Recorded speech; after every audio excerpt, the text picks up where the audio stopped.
Hello, Paul. Hi, Tim.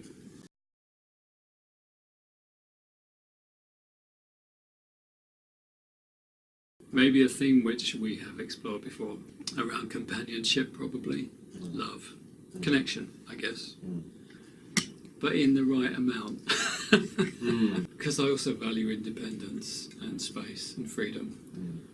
Navigating the balance between those two things is probably what's most important to me. That's the challenge of living, isn't it? Yeah.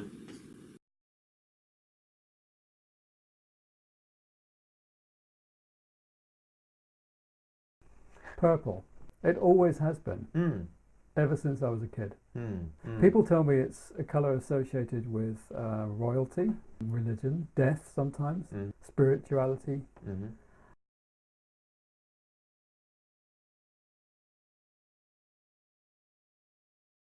My dog, Travis. It's changed really as I've got older. I think what I find very nourishing these days is something that's probably quite philosophical. You know, it is about what life is about, the sort of conversations we're having right now. And I notice that I'm increasingly attracted to people who want to have those sort of conversations. It's the quest, it's the search, it's the kind of exploration of the kind of the deeper meaning of life. As I've got older, and maybe more at peace with myself, perhaps, I've started to make the focus outward. You know, what's the world about? And I guess linked to that, the other things that bring me alive is travel, and putting those two things together. What's it like for you to live here? The joy of life, in some way, is what's different to us, what's available to us now in the world that is there for us to understand and connect with.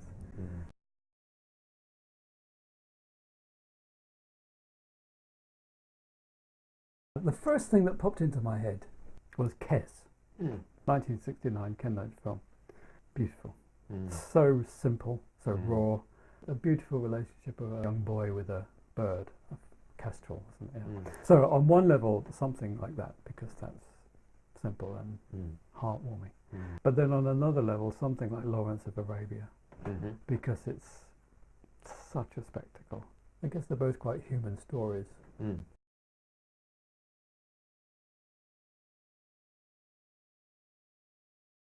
I think the answer is yes. And I suppose I would admit to being slightly paradoxical about this, in the sense that I find it awfully comforting to think there is. And yet, what I don't want is to assume that because I think there is, that somehow shapes who I am, what I do, and the choices I make. However, I am continuously reminded and surprised, I suppose, that things seem in a way to happen rather curiously. It seems to happen for a reason sometimes, and chance encounters you have with other people seem to have happened for some sort of purpose.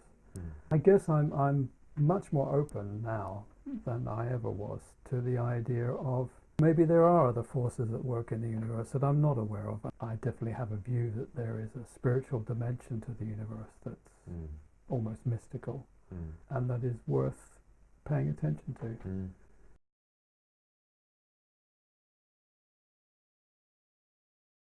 I notice that in these personality things and things you fill out, I seem to fall somewhere between the lover and the fool.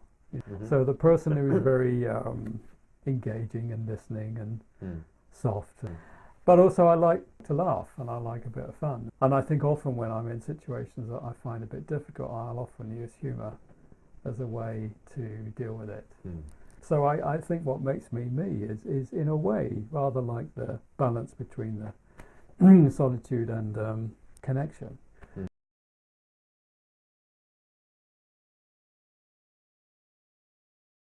I suppose it's obvious, but something like John Lennon Imagine comes to mind. Purity of intention, I think. I guess that would speak to the part of me that's the lover.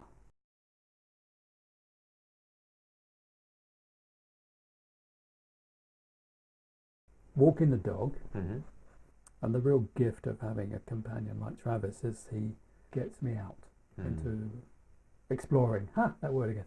I do like to roam and ramble and walk. Then there's the more terrible things like the theatre and the cinema and all that good stuff. I do love listening to music, and I have music on most of the time. And I do like a good meal. and a nice bottle of wine.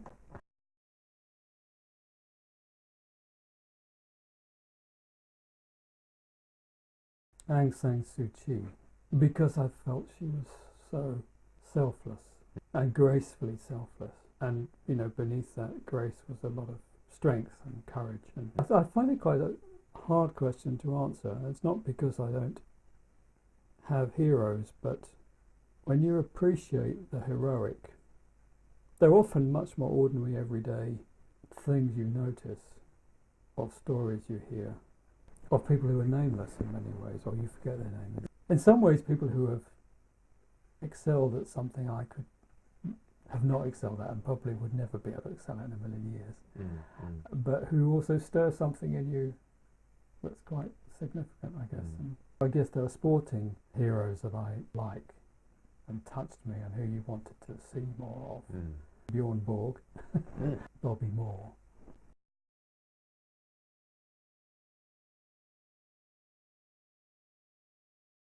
Standing up and giving a presentation doesn't faze me at all. So I guess that whole thing around what for many people is a very nerve-wracking situation, I don't find that.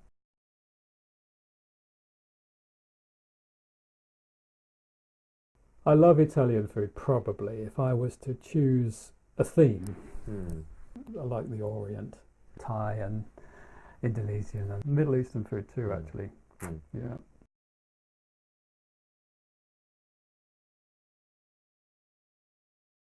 Walking into a crowded room amongst strangers and trying to make conversation, I find excruciating.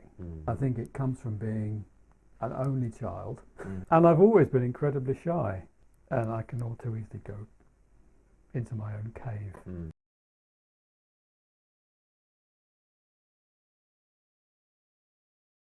Tess of the D'Urbervilles, beautifully written. I felt very moved by it, I felt very engaged by it. I related to that story of this poor girl who was struggling through no fault of her own. But I also loved the whole Wessex backdrop. I've always been attracted to those writers who create this sort of slight fantasy world, but one that has a kind of relatable element to it.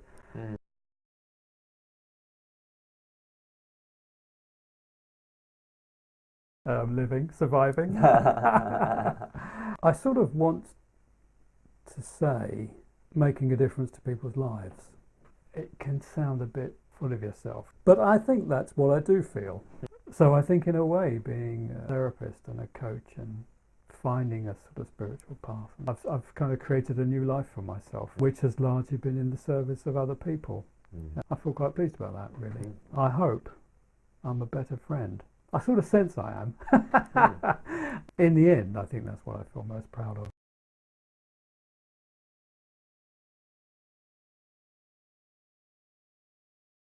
Continue to explore the world, having someone or people in my life that I love, and continuing to do meaningful work.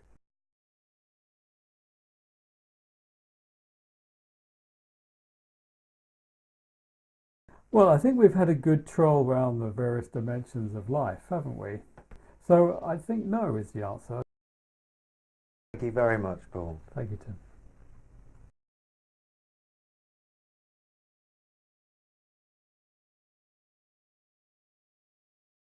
So, hello, Paul.